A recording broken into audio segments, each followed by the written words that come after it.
Well, hello, everyone. First of all, I want to thank everybody for their feedback on my introduction yesterday on this new adventure of mine. I actually got several topics that I'm looking forward to discussing here this week. Um, kind of had an array of topics, which was really kind of cool feedback to hear back from everyone on some of the things that they wanted to hear about. Some of them not controversial at all. Some of them maybe a little bit more on the controversial side.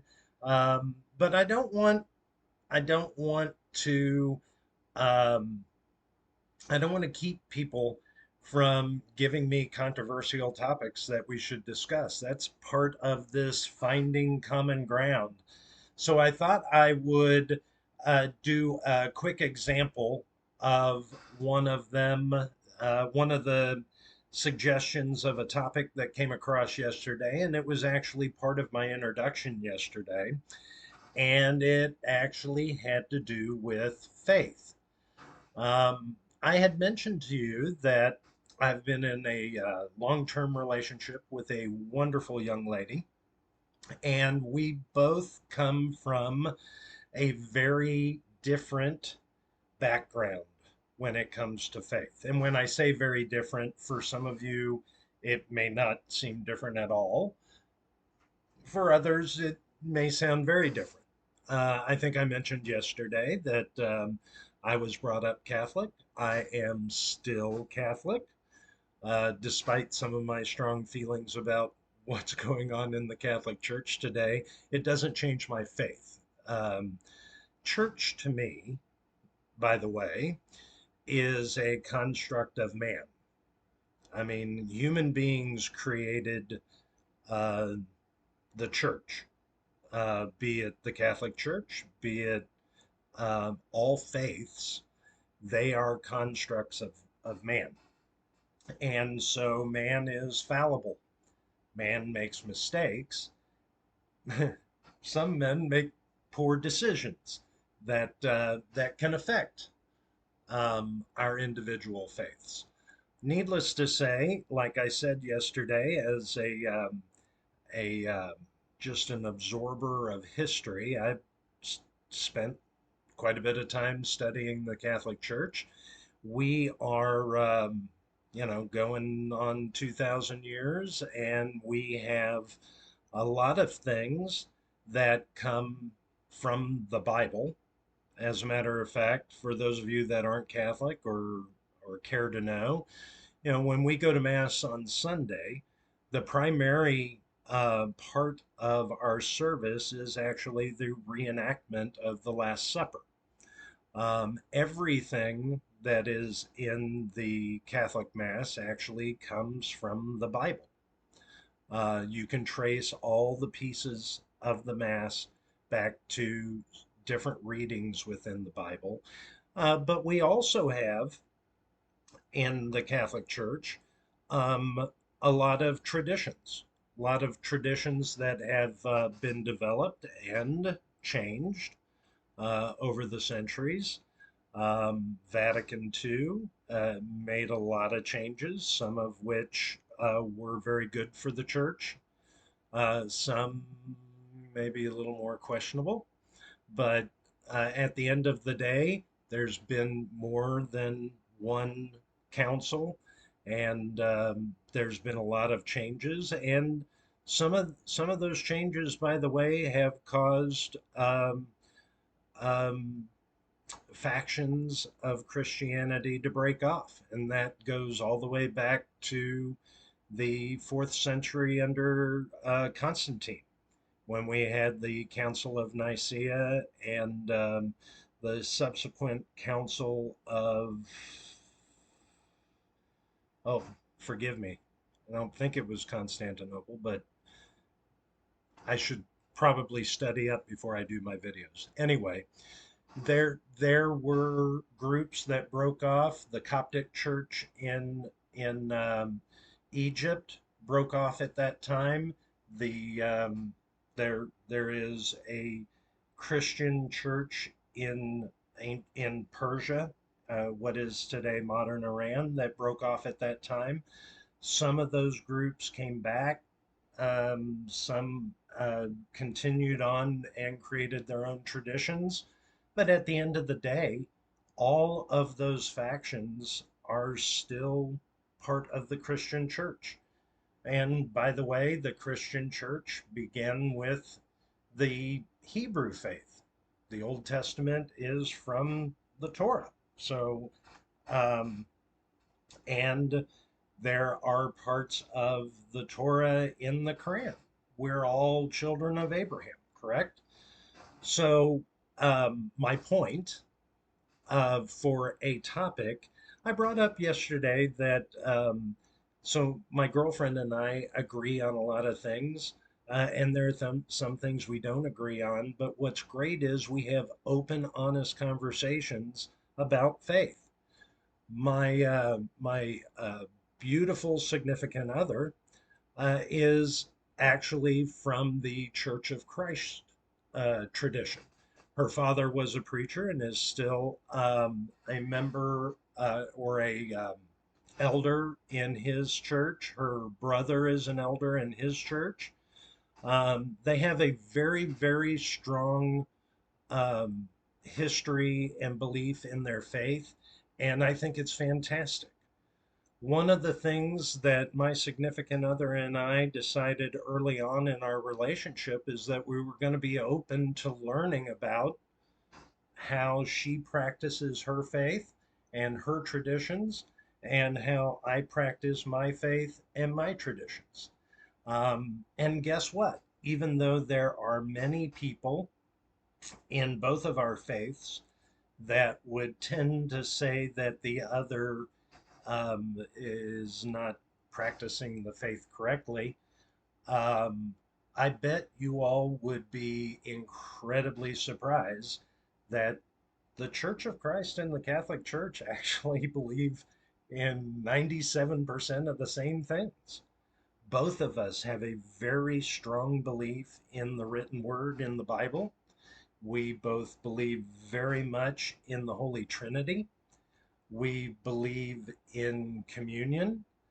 Um, and though we practice our faiths differently, as a Catholic, I absolutely believe in transubstantiation, which is the belief that during the Eucharistic part of the Catholic Mass, there is actually a transformation of the bread and the wine into the body and blood of Christ. Um, that that is our belief and our tradition, stemming back to the Last Supper.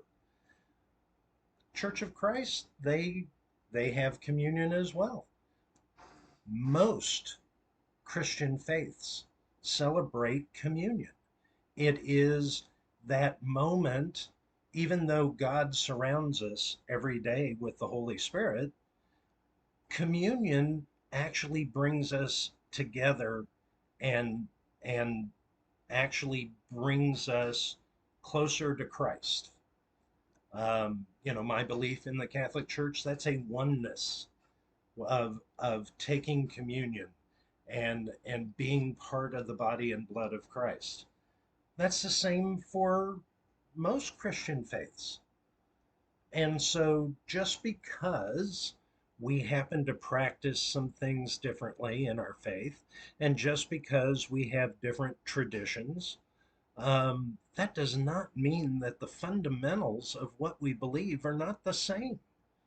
I, again, as a constant studier of history, I think if we are open and honest with one another, the the the animus that a particular group has against another because of their faith doesn't actually come from the fact that they don't believe in the same God. It comes from some point in history when when, quite frankly, power and control got in the way of our faith. Uh, Many of you know, or may not know, but I will give you a little history. The Greek Orthodox Church and the Catholic Church split 1,000 years ago. And by the way, we split over power and control. Yes, the Eastern Church celebrated Mass in Greek instead of Latin, and they had leavened bread instead of unleavened bread like they had in the West. But at the end of the day, we were the same church.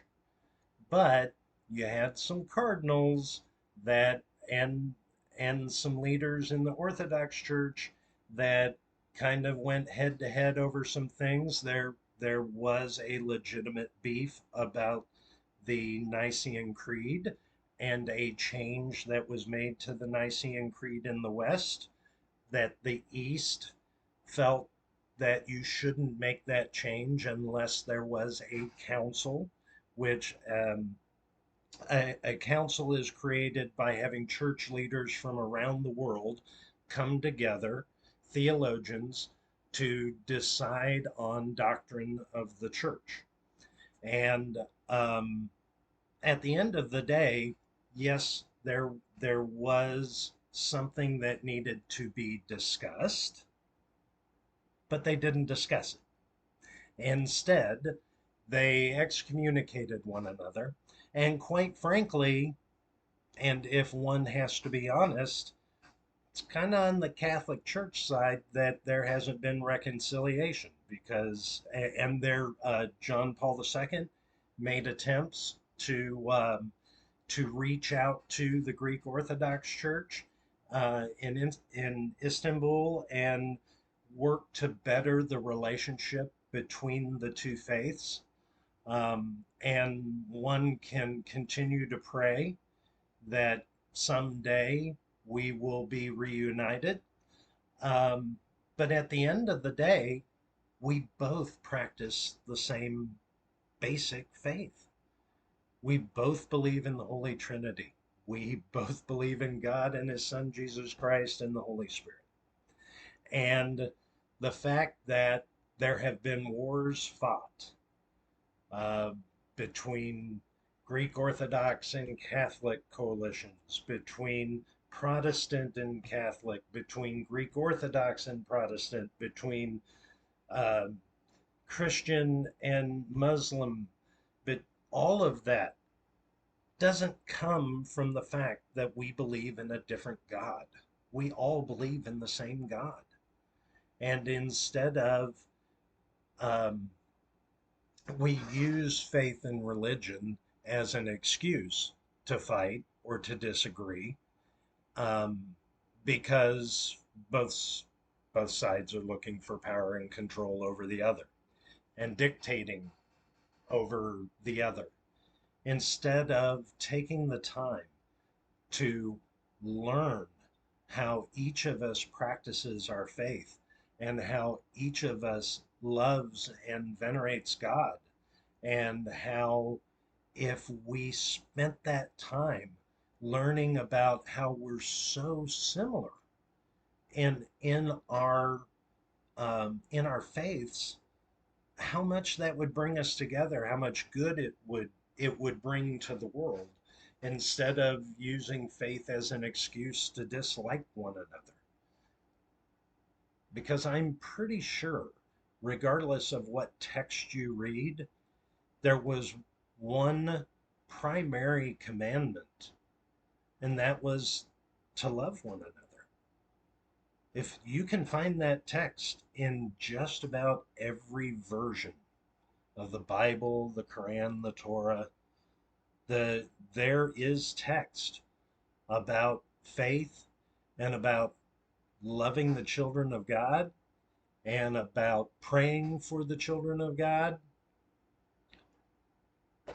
If that's our number one responsibility here on earth, then what does it matter what faith you practice?